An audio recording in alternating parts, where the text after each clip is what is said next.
কোথায় আছেন ঢাকা দক্ষিণ সিটি কর্পোরেশনের মেয়র ব্যারিস্টার শেখ ফজলে নূর তাপস? দেশ ছেড়েছেন নাকি গা ঢাকা দিয়েছেন?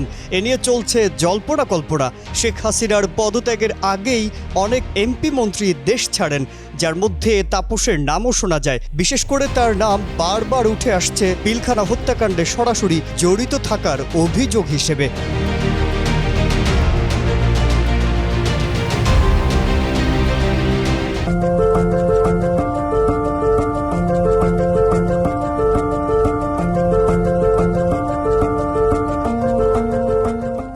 অসমর্থিত সূত্রে জানা গেছে, শেখ হাসিনা সরকারের পদত্যাগের এক দফা দাবিতে শিক্ষার্থী জনতার আন্দোলন চলার মধ্যে ঢাকা দক্ষিণ সিটির মেয়র শেখ ফজলে নূর তাপস ৩ আগস্ট ভোরে গোপনে দেশ ছাড়েন।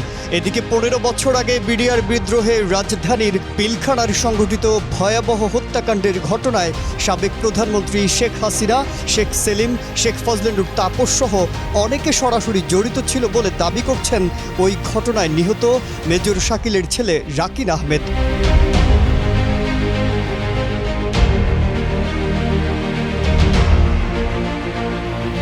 ২০২৩ সালে ১০০ কোটি টাকার মানহানির ক্ষতিপূরণ চেয়ে ব্যাপক সমালোচিত হন ব্যারিস্টার তাপস। সে বছর ১৩ মে ডেইলি স্টারে প্রকাশিত একটি রম্য রচনায় মানহানি হয়েছে দাবি করে ১০০ কোটি টাকা ক্ষতিপূরণ চেয়ে আইনি নোটিশ পাঠিয়েছিলেন ঢাকা দক্ষিণ সিটি কর্পোরেশনের এই মেয়র। পত্রিকাটির সম্পাদক মাহফুজ আনাম সহ ৩ জনকে লিগ্যাল নোটিশ পাঠিয়েছিলেন তিনি। এরপর থেকে সামাজিক মাধ্যমে তাকে ১০০ কোটি টাকা দামের মেয়র সম্বোধন করা হয়।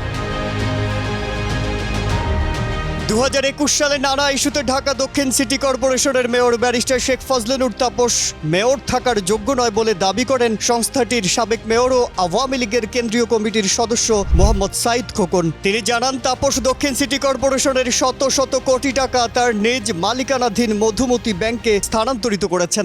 এই টাকা বিভিন্ন ব্যক্তি ও প্রতিষ্ঠানে বিনিয়োগ করার মাধ্যমে কোটি কোটি টাকা লাভ করেছেন। এদিকে মেয়র তাপসকে হন্যে হয়ে খুঁজছে আইন শৃঙ্খলা রক্ষাকারী বাহিনী। কোথায় আছেন তিনি তা এখনও স্পষ্ট নয়। পিলখানা হত্যাকাণ্ড নিয়ে এখনও অনেক তথ্য প্রকাশ হয়নি।